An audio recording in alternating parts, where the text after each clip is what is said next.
Welcome to another presentation of the www.donpotter.net website. This is Don Potter. Today is June the 14th, 2017, and I'm going to be introducing Webster's spelling book, and we're going to be especially looking at the syllabary and how to teach it. This is a title page of Noah Webster's spelling book method for teaching reading and spelling. And it's an adaptation of Webster's 1908 elementary spelling book. I've also published the 1824 book, which is on my website, but it's a considerably different book. And our goal is to bring the reading standards of today up to the high standards of yesterday. And we will start to go through the book. There's the ISBN. You can order my book on Amazon. And my website there, www.donpotter.net, is a rich trove, a rich source of information on teaching reading, spelling, and handwriting. And I welcome you to visit that. Pressing on, the book's dedicated to Miss Geraldine E. Rogers. And she sent me in the mail an essay on June the 10th, 2004, entitled Why Noah Webster's Way Was the Right Way. And it was that essay that motivated me to start studying and to retype Webster's approach. And I'll never forget the first boy that I took all the way through Webster's spelling book. He was a sixth grader. He came to me reading in a third grade level. And we went all the way through Webster's, and before the end of the year he was reading on a high school level, and he went on to become an honor student. And it's my earnest desire that your students, maybe your child that you're teaching, will be able to make the same kind of progress just like students in Noah Webster's day did. Pressing on, a preface. I'm not going to read that. I do not want this video to be too long. But there's the preface, and there's my preface to the book. Now, here's Webster's analysis of sounds in the English language. You're going to be amazed, and if you happen to be a linguist, you're going to be amazed at this wonderful and accurate presentation of English speech sounds. Again, we do not have time for that on this video, but you can read that yourself, and it's a whole introduction to phonics and English sounds, and very not hard to understand. Webster uses illustrative words there. Then one of the most important things is the key to pronunciation. Here's the key to the pronunciation of the vowels. Again, I'm not going to read this, but like the A of care, you see it has a little caret up on top of it, a little wedge. And that's as in air, share, pair, and bear. So by reading examples on the right, you can teach yourself the meaning of the symbols on the left. Pressing on. There are all the consonant sounds. By the way, I might mention it took me actually over a year, 2 years. A gentleman named Gene Roth helped me figure out all the fonts on our MacBook, on our Mac computers. Now, we're on the alphabet page, and let me tell you, this is important. This is exceedingly important. The students must know the names of the letters. And notice Webster's names over there. If you've never seen it before, it's really pretty easy. The A, B, C, D, E, but you've probably never seen them written out before. And make sure, I have a thing on my website that's called Alphabet Fluency, and if you check that out, it has it has a tapping exercise. I have a page with a chart on it, and I have the kids tap the alphabet. I have alphabet cards. My cards are unique in that they have both the cursive and the print and the cursive on the front, so that the kids can learn both at the same time. But anyway, it's extremely important to know the alphabet. You can study, Marilyn Jagger Adams has written a lot about the importance of the alphabet, as have others. And I like the students to they can start learning the alphabet as young as 3 years old or younger maybe, and by the time you got them ready to go to school, when they know this alphabet backwards and forwards and can write the letters, they're going to have great progress. Okay, pressing on. And by the way, the letter names all have a lot of the sounds on them. A is the long A sound, and B, you can hear the B in B, and C has the S sound of C, and F. Anyway, again, we won't go through that, but learning letter names is very, very, very important. Letter names and shapes, and to identify the letters and distinguish them, is crucially important, and it is a step that is missed in a lot of teaching today. We have the alphabet there in cursive, and I've kind of modernized it. This is the cursive we use at my school, the Odessa Christian School in Odessa, Texas, where we use the Abeka spelling program, a reading program. Now we're ready for the syllabary. All right, so what you've been waiting for. How in the world did they teach the syllabary? Well, the problem is there's almost nobody alive that ever taught the syllabary. Back when Webster wrote his book, everybody knew how to use a syllabary, so he just put a syllabary and gave it to them and said, go for it. I've done a lot of research. There's a guy named Brinsley and others who have left us information from back then as to how they taught the syllabary. And again, you can get that on my website. But what we're going to do, we're going to go right straight through the syllabary. We're going to go, and these are called tables, okay? We'll go through the first table, and I'm going to say the syllables. And those that know anything about phonics, English syllables, know that these are all open syllables. Now, what's an open syllable? An open syllable is a syllable that ends in a vowel, and usually accented, but ends in a vowel. And when the vowel comes at the end of a syllable, it's going to have what we call its long sound. So reading across, we are going to have bay, bee, by, bow, boo, by. By the way, it's very interesting that I'll show this to teachers, maybe have taught for 20 years, and they look at it and they say, they look and say, how do you read that? I think it's very interesting that the knowledge that was common, that practically everybody knew when Webster's spelling book was available, was in wide use, has been lost. But again, now what you're going to do, you're going to teach that to the children. You can make flashcards of these. You can make, I have big charts of them. Or you can teach straight right out of my book here. And let's go on down through. And what you're going to do, you're going to teach the kids not only to read them, bay, bee, by, bow, boo, by, but then you're going to say, let's spell them. Spell bay, and they're going to see B-A. Spell B, B-E. Spell by, B-I. Spell bow, B-O. Spell boo, B-U. And then the last one, since it's going to be the same as the B-I, you can say, spell by with the Y, and they'll say B-Y. Okay? Now the next row we have K, C, Psi, Co, Ku, Psi. And that little thing underneath the C is called a cedilla, and it indicates that the C has the S sound. So when you're reading Webster's spelling book, the kids will always know whether it's the C or the K sound or the S sound. The next we have day, di, die, do, do, die. Then fe, fi, fi, fo, fu, fi.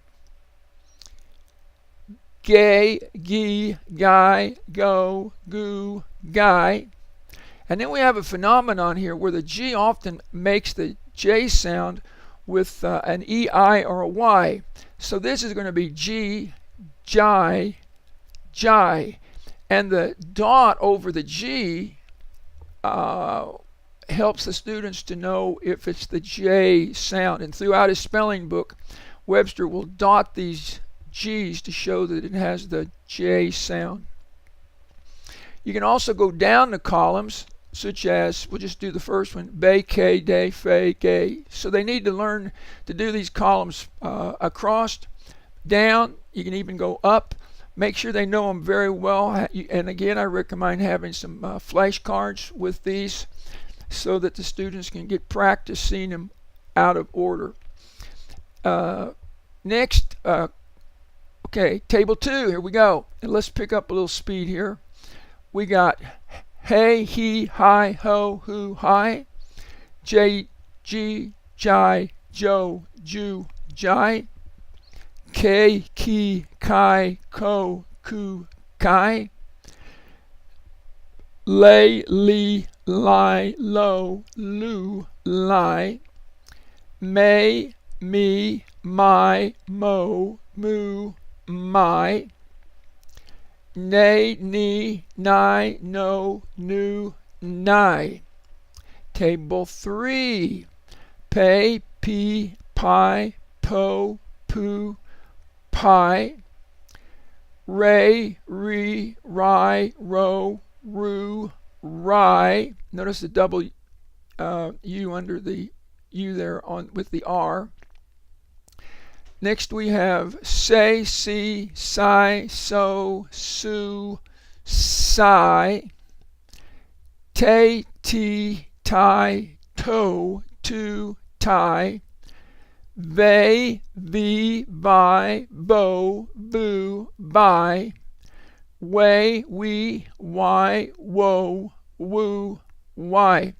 Notice here, for example, the TO is not pronounced to, but it's pronounced toe. Also, let me think a minute. I wanted to mention, it's hard to say a sound in isolation. For example, I'll use the P, for example. The sound of P is P, P, not P. P. So, these are called phonemes, and phonemes are actually an abstraction. You can't see them on if you look at electrical output of a waveform for the say you say pa, you can't actually see two separate totally distinct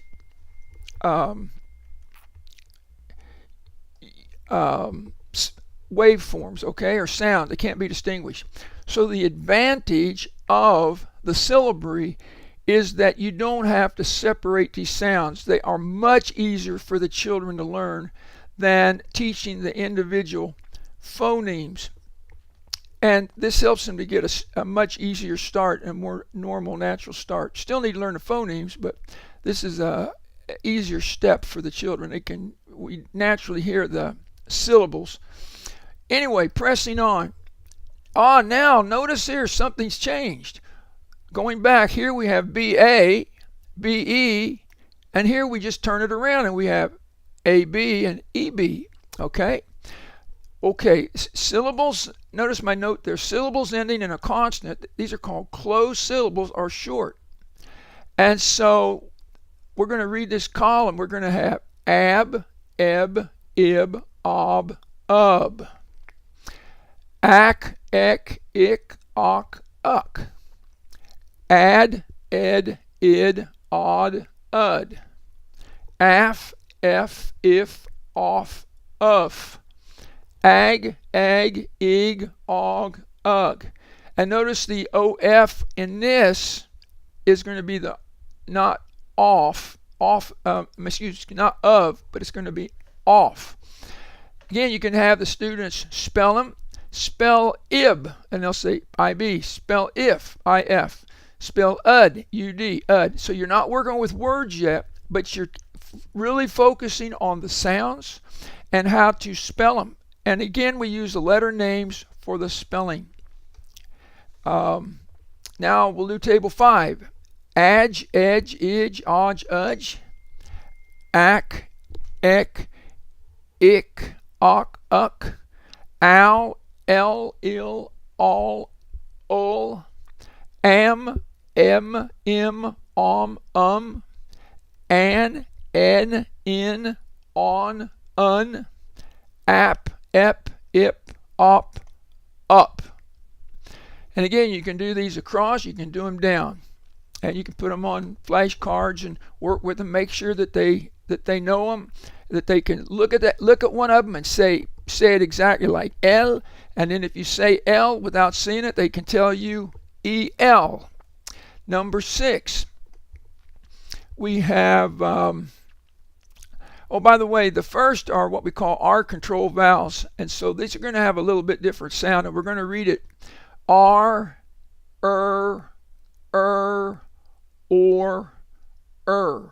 and we know that because we're using Webster's markings there.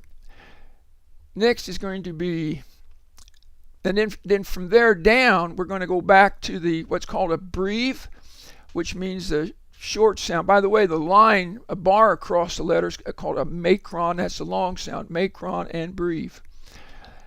Here we go. As, is, os, us. At, et, it, ought, ut. Av, ev, iv, of. Ax, ex, ix, ox, ux. As, is, os, us. Pressing on, we're going to go to the next. Table 7. These are consonant blends. Blay, blee, bly, blow, blue, bly.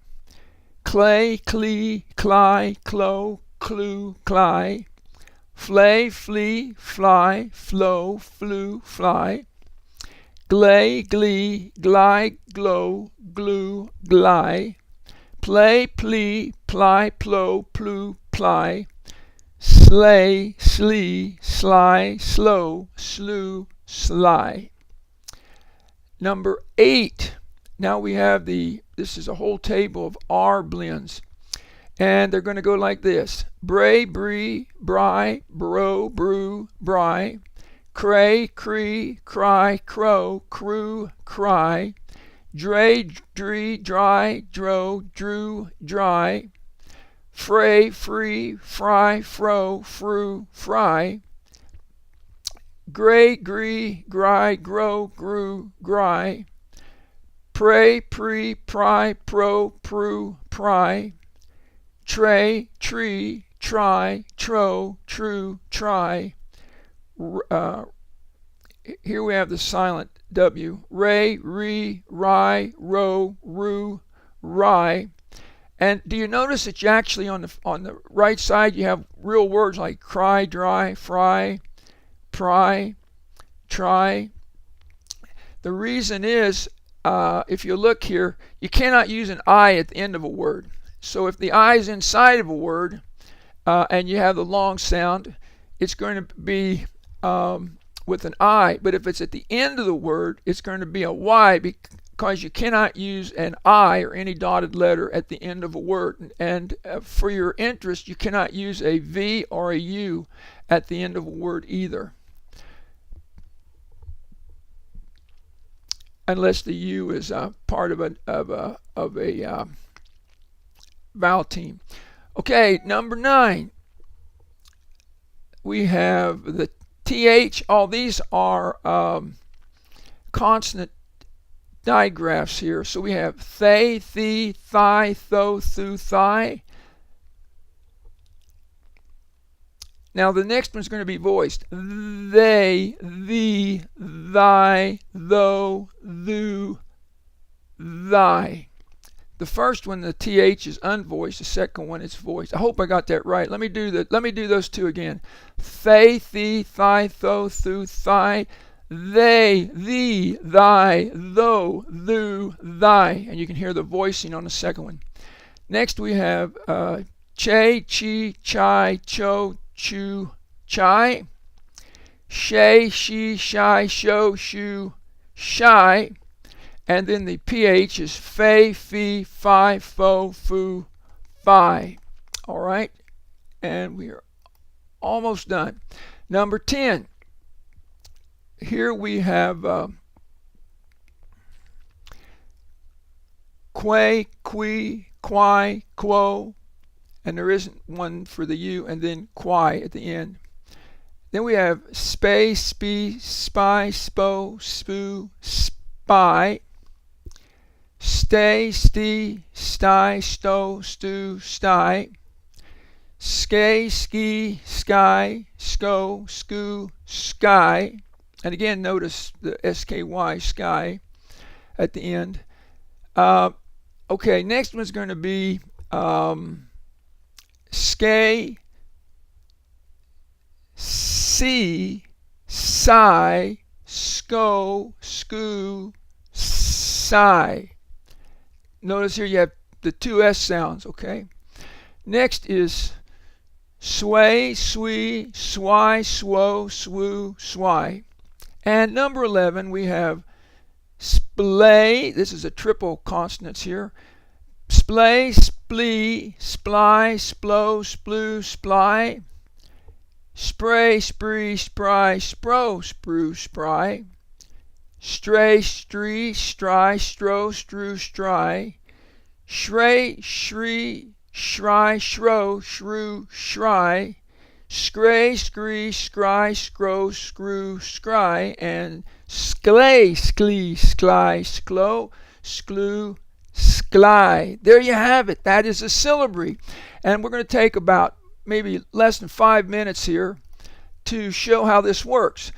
Here we have the, if you remember, the AB is the closed syllable ab, and the kids have already learned ab, eb, ib, ob, ub. So look what we have here. We have cab, dab, nab, tab, and then we have the eb, neb, web. Then we have ib, bib, fib, jib, nib, rib. Then we have ob. So what you can do, you can actually take the student and go back to the syllabary that has these short vowels, and they've already learned a syllabary. So now all they got to do is just put the first letter with what they've already learned, and they're going to know it. Now be sure after they have read through this, and I recommend as you're going through, even use these in sentences. If there's a word that you don't know, just have them read it and go on, or look it up in the dictionary if you want to. It don't hurt to miss a few, but it's good to use them as sentences. And the kids enjoy reading these, they enjoy writing them, they enjoy practicing spelling them, and I highly recommend writing them because this is a great way. In fact, anyway, and then table 13, and I write in here how many words that there are in each one of those. It's just something I wanted to do, so you got an idea. You could time the kids on them and calculate the words per minute if you wanted to. Don't do a lot of that. And here, all of these are the all come from the short vowel table that we did. Pressing on. Then we have some delightful sentences that Webster has written for us that practice only the words, or almost none of these, almost all these. Well, these are like decodable sentences. Anybody that thinks decodable sentences is something new needs to look at Webster and some of the other old spelling books. Now we have the silent E on the end. So they're going to learn babe, cade, fade. And notice we put a macron on the first one to show it's long, but then we don't, as long as it's A, we don't show it again. And then we add the I. Here we have the macron, and then after that we don't show it. That's the way he did that. Notice we have the G here with the dot over it to show that it's the J sound. Okay, and then we have, we've got all those, and I want to just do one. I'm going to skip all the way over here to show you one more thing, and that is this lesson. And boy, oh boy, kids coming to me for tutoring have no idea how to spell baker, shady, lady, and these are long vowel open syllables. And so if you look, we have B-A, right straight out of the syllabary, isn't it? Baker, shady, lady, tidy, holy, and so on. And so this is a whole lesson on long vowels and open syllables, which are just making use of the syllabary. So they've learned the syllabary. When they come to this, they're well prepared. Then they get to read the words in. Syllables. I might mention I did not take out Webster's references to the Bible and God, and I hope that you will approve this. If you happen not to believe in God, which I hope God will help you to believe in Him, but if you do not, you can still use Webster's method, and just as a reading exercise. I can't see how that could hurt. If you can allow kids to read the Iliad and the Odyssey, shouldn't have any trouble reading the Bible, at least for a reading exercise, even if you don't believe in it. And again, this is Webster's method, 2 syllables. He starts out with shorter words, then begins to work with bigger words. You'll notice that Webster used columns, and I put all of his words in paragraphs.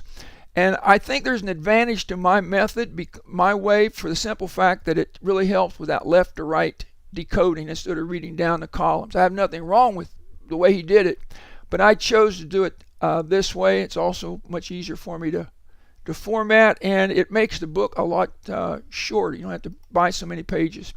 And so there you go. And where you really start making progress is when they get over to 2 and 3 and 4 syllable words like banquet, gusset, russet, cosset, civet, rivet that you see on the page right there, and the longer words. And again, my 6th grader went through this kiting, as my father-in-law would say, and we went right through it, and I didn't have any trouble. Botany, what's botany? A study of plants. What's an elegy? Sing at a funeral, or a poem at a funeral. What's a prodigy? Somebody like you, really smart.